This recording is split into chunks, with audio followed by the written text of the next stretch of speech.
تو پھر جنگ یرموک کا موقع جب آیا، رومن امپائر کے خلاف فیصلہ کن جنگ تھی جو، تو عین میدان جنگ میں حضرت بکر صدیق فوت ہو گئے. حضرت عمر نے پہلا ڈیسیژن یہ کیا کہ خالد بن ولید کو آرمی چیف کے عہدے سے معزول. ہائے ہائے سر، بالکل آپ آخری اوور چل رہے ہو اور آپ کا جو پلیئر سینچری پہ سینچری مار رہا ہو، آپ اس کو کہیں اس کو واپس آ جاؤ اور ایک نیا پلیئر بھیج دیں. جو کریز پہ سیٹ تھا اس کو آپ واپس بلا لیں. یہ وہ شخص کر سکتا ہے جس کا خدا پہ یقین ہو. تو اور آپ کو پتہ ہے حضرت عمر کے رشتہ دار تھے قریبی، انہی کے قبیلے سے تھے حضرت خالد بن ولید. حضرت خالد بن ولید کو پتہ تھا کہ یہ اگر عمر خلیفہ بنے گا نا تو پھر میرا معاملہ پہلے ہوگا.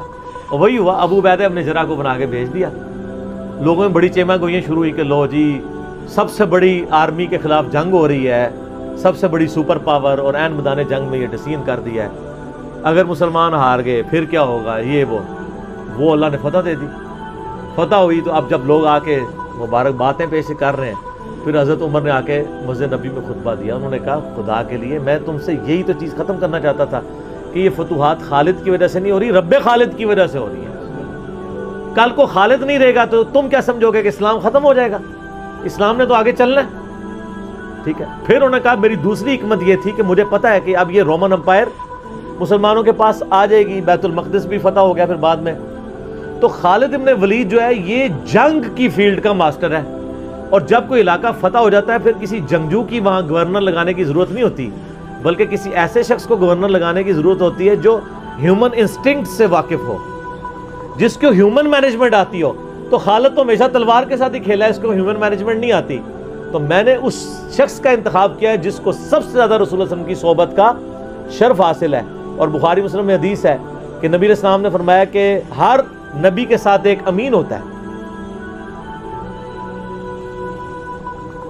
اور میرا امین جو ہے وہ ابو عبیدہ ابن جراح ہے. ان کو پھر یعنی یرموک میں حضرت عمر نے یعنی آرمی چیف لگایا اور فتح ہوئی. اس کے بعد بیت المقدس بھی فتح ہو گیا، کیونکہ ابو عبیدہ جو ہے وہ شروع کے مسلمانوں میں سے مکی دور کے. اب بعد میں لوگوں کو اسلام سکھانا تھا تو ایسے بندے کی ضرورت تھی نا. تو پھر حضرت عمر آپ کو پتہ ہے نا دورے پہ بھی گئے تھے بیت المقدس کی چابیاں لینے کے لیے.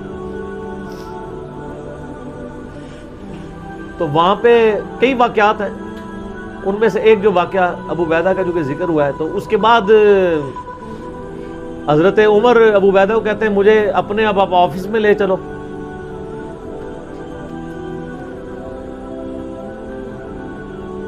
دنیا کی سب سے بڑی سپر پاور فتح کی ہو جس بندے نے، آپ سمجھیں کہ ایک بندے نے امریکہ فتح کیا ہے، کسی جنرل نے، واشنگٹن ڈی سی میں اس کا آفس تو ہونا چاہیے.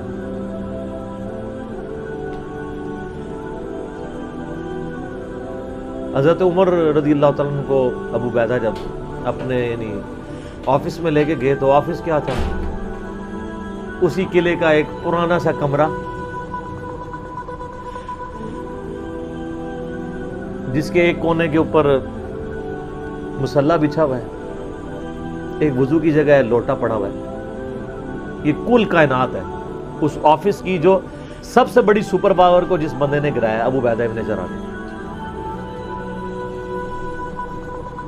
حضرت عمر رضی اللہ تعالیٰ عنہ کی آنکھوں میں آنسو آ گئے. انہوں نے فرمایا کہ دنیا نے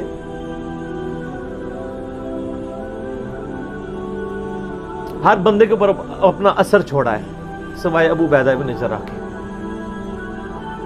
دنیا اسے شکست نہیں دے سکی. دنیا سے مراد دنیا کی محبت. ہر بندے نے اپنا حصہ لے لیا. اس لیے آپ کو پتا ہے نا کہ حضرت عمر اپنے دور خلافت میں ابو عبیدہ ابن جراح کو بار بار خط لکھتے رہے کہ آپ ادھر آ جائیں، کیونکہ حضرت عمر چاہتے تھے کہ میں اپنے بعد ان کو خلیفہ نامزد کروں، اس لیے کہ وہ امین الامت ہے.